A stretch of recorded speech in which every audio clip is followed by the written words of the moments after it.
বেশ কয়েকদিন যাবৎ ভারত বাংলাদেশ সীমান্তে বিএসএফ এবং বিজিবির মাঝে অবৈধভাবে পুশিনের কারণে উত্তেজনা বিরাজ করছে।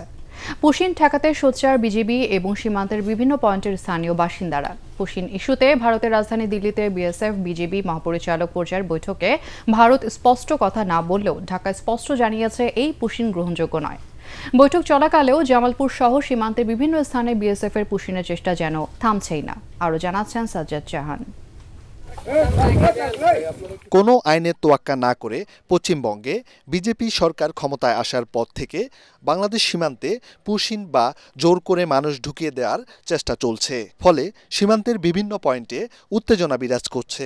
চলতি মাসে ঠাকুরগাঁও, লালমনিরহাট, মেহেরপুর ও পঞ্চগড় সহ সীমান্তের বিভিন্ন পয়েন্টে পুশিনের চেষ্টা করছে বিএসএফ।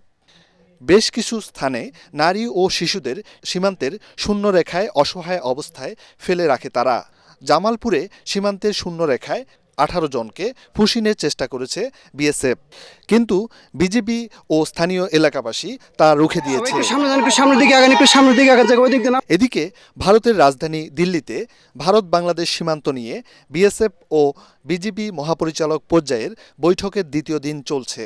বৈঠকের বিষয় নিয়ে ভারতীয় গণমাধ্যম টেলিগ্রাফ ইন্ডিয়া জানায়, নয়াদিল্লির এজেন্ডায় পুশিন বিষয়টি উল্লেখ নেই। তবে ঢাকা স্পষ্ট জানিয়েছে এই পুশিন গ্রহণ করা হবে না। পুশিন ইস্যুতে পররাষ্ট্র প্রতিমন্ত্রীর বক্তব্যে স্পষ্ট যে ঢাকার সঙ্গে দ্বিপাক্ষিক সম্পর্কেও প্রভাব পড়তে পারে।